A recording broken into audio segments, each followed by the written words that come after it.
Le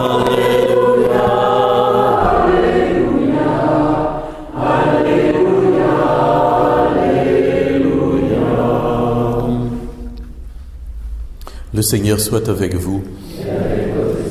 Évangile de Jésus-Christ selon saint Marc.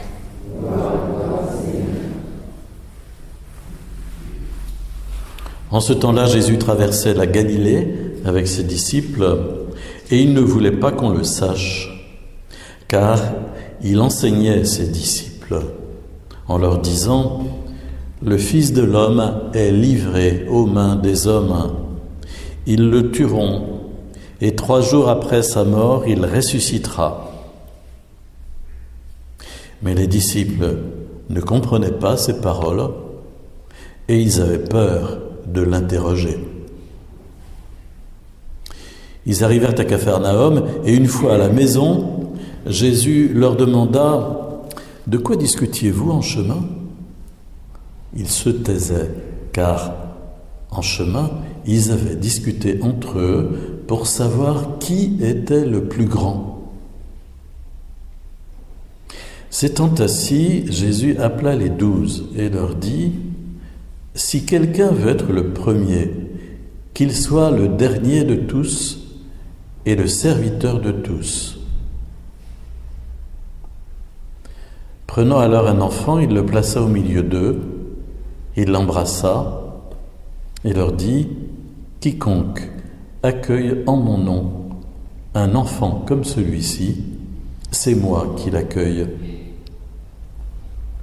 Et celui qui m'accueille, ce n'est pas moi qui l'accueille, mais celui qui m'a envoyé. » En écoutant cette parole de Jésus, je pense à des amis très chers qui s'appellent Jean et Lucette Alingrin, qui habitent en Maine-et-Loire, du côté de Baugé, et qui ont fondé vers les années 1970 en France une association d'accueil pour les enfants handicapés et qui, toute leur vie, ils ont maintenant entre 80 et 90 ans, ont monté des dossiers pour faire adopter des enfants dont personne ne voulait, jusqu'à faire adopter des enfants trisomiques qui n'existent plus aujourd'hui à cause de la façon dont l'eugénisme s'est mis en place, mais on leur téléphone d'un peu partout pour donner des enfants atteints de diverses maladies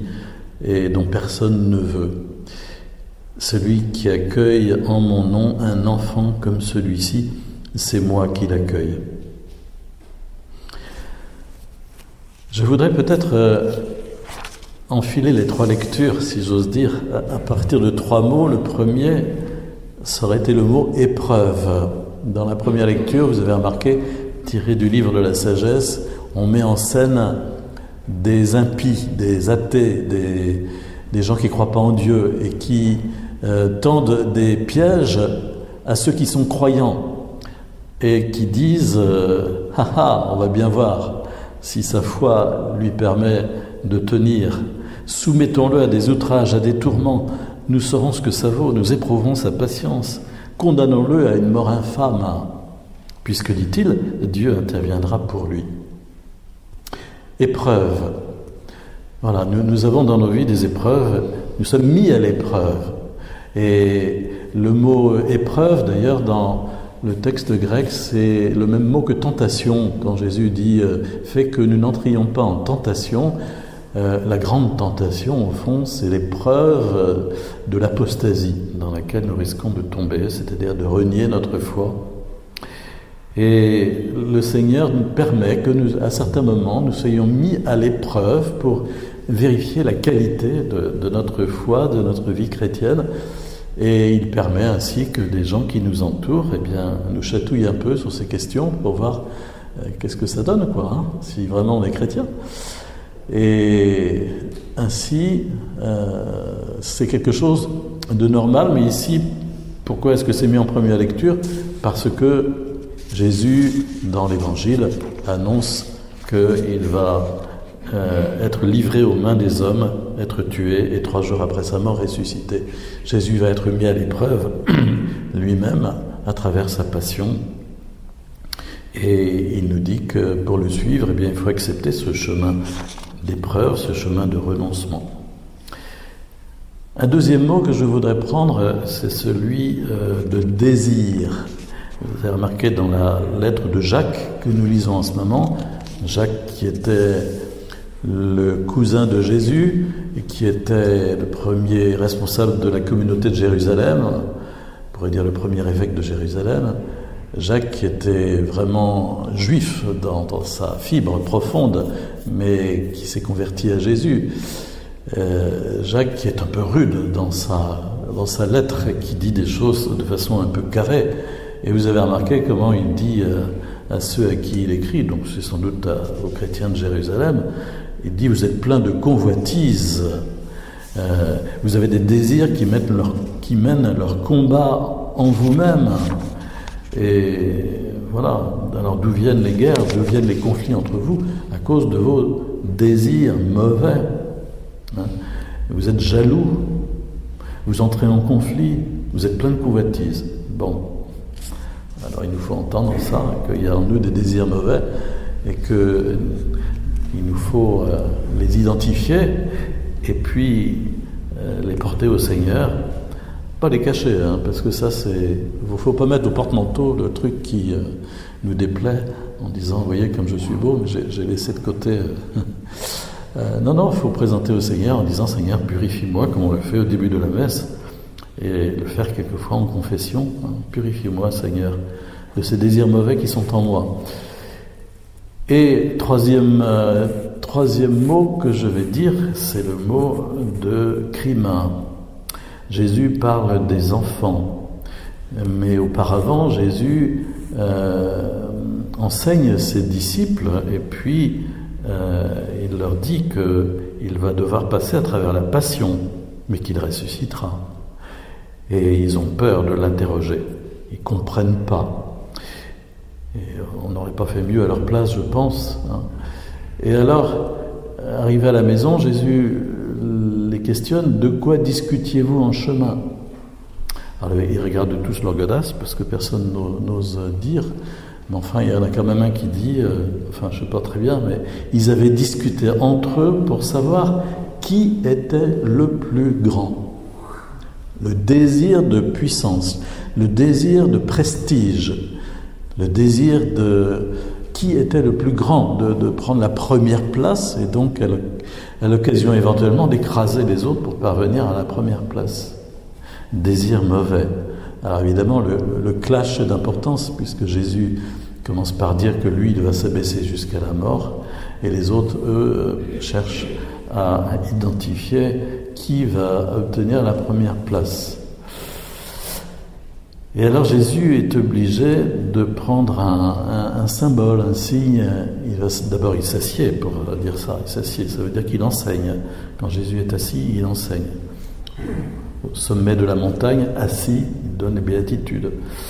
Et Jésus va prendre un enfant, le placer au milieu d'eux et leur dire, donc ce dont je parlais tout à l'heure: quiconque accueille un enfant comme celui-ci, c'est moi qui l'accueille. Cette parole, il faut la laisser retentir à nos oreilles pour comprendre aussi la gravité de ce qui se passe en ce moment dans l'Église à travers la révélation de nombreux faits de pédophilie de la part du clergé et de dissimulation et de couverture de la part de nombreux évêques. On dit qu'en France, il y a environ 27 évêques compromis dans ces choses-là, et donc de complicité. C'est d'une extrême gravité. C'est d'une extrême gravité précisément parce que Jésus a dit qu'il s'identifiait à l'enfant. Et si l'Église n'est plus un lieu sûr pour les enfants, c'est d'une extrême gravité. Nous en parlions l'autre jour en réunion d'équipe d'animation pastorale, et avec notamment les jeunes foyers qui étaient là, nous avons dit que ce serait bien de pouvoir dire un mot à ce sujet dans 2 semaines, 3 semaines, le 13 octobre, à la première messe des familles qui aura lieu ici, et de s'adresser aux familles, y compris devant les enfants qui seront là, mais pour dire un petit peu quelle est notre position ici dans la paroisse par rapport à ces choses, par rapport à la protection des enfants. Parce que nul doute que ce qui se passe en ce moment est évidemment quelque chose qui est destiné à transformer le regard que les gens portent sur les prêtres, évidemment, et donc à saper la confiance dans l'Église. Mais à mon avis, l'Église s'est pris les pieds dans le tapis elle-même, parce qu'il y a vraiment une culture de dissimulation et de couverture qui est vraiment extrêmement importante. Donc cela va nous appeler certainement, et j'espère qu'il y aura des évêques pour avoir le courage de le faire, à changer les pratiques, en particulier les pratiques de secret. Je pense au conseil épiscopal, par exemple. L'évêque s'entoure de différents conseils, mais il y a un conseil qui se réunit toutes les semaines pour gérer avec lui. Personnellement, je proposerais que ce conseil soit, comme à l'Assemblée nationale, ouvert à tous, qu'on puisse avoir un droit d'écoute et de regard sur ce qui se dit. Je ne vois pas pourquoi ce serait absolument secret. Il faut changer les pratiques et en particulier extirper ce qui relève de la dissimulation et qui peut donc mener au secret et donc à la couverture. C'est absolument nécessaire si on veut sortir de la crise actuelle.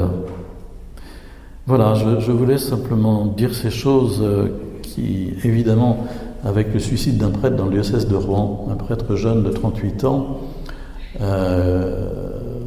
qui certainement en est arrivé là parce qu'à la fois il avait commis une faute morale de l'ordre des mœurs, et puis également qui devait être un peu en burn-out, puisqu'on avait identifié au mois de juin, avant les vacances, qu'il était un peu limite au niveau de la charge qui pesait sur lui.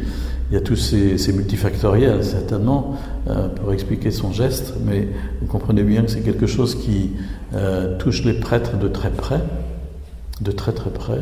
Se dire que l'un de nous est capable de faire cela, ça veut dire qu'il était vraiment dans un trouble profond, et que l'épreuve, quelquefois, eh bien, peut mener à des ruptures, ce qui est le cas. Je vous invite si vous le pouvez, à écouter la conférence de presse que Monseigneur Lebrun, archevêque de Rouen, a faite il y a 2 jours devant les journalistes pour se situer par rapport à ça.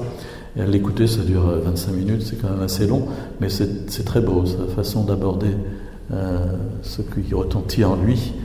Je l'ai mis en ligne sur mon blog personnel Charismata, mais vous pourrez le trouver aisément sur Internet, parce que l'Église traverse des turbulences graves en ce moment, et que nous avons précisément, je pense, les uns et les autres, à vivre un effort de conversion.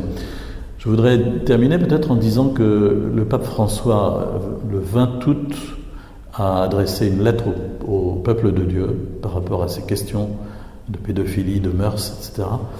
Il a adressé une lettre qui est un peu un appel à l'aide en disant qu'il est nécessaire que l'ensemble des chrétiens se saisissent de la question.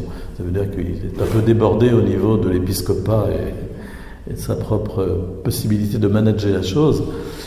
Et c'est important, dans cette lettre, il dit que, au fond, ce genre de péché grave, ce genre de démon ne peut se chasser que par le jeûne et la prière, citant ainsi une parole de Jésus, appelant le peuple de Dieu à jeûner et à prier. Et nous avons décidé en équipe d'animation pastorale que le 30 octobre, je crois que c'est un mardi soir, le 30 octobre, nous proposons une soirée jeûne et prière à cette intention, à 20h.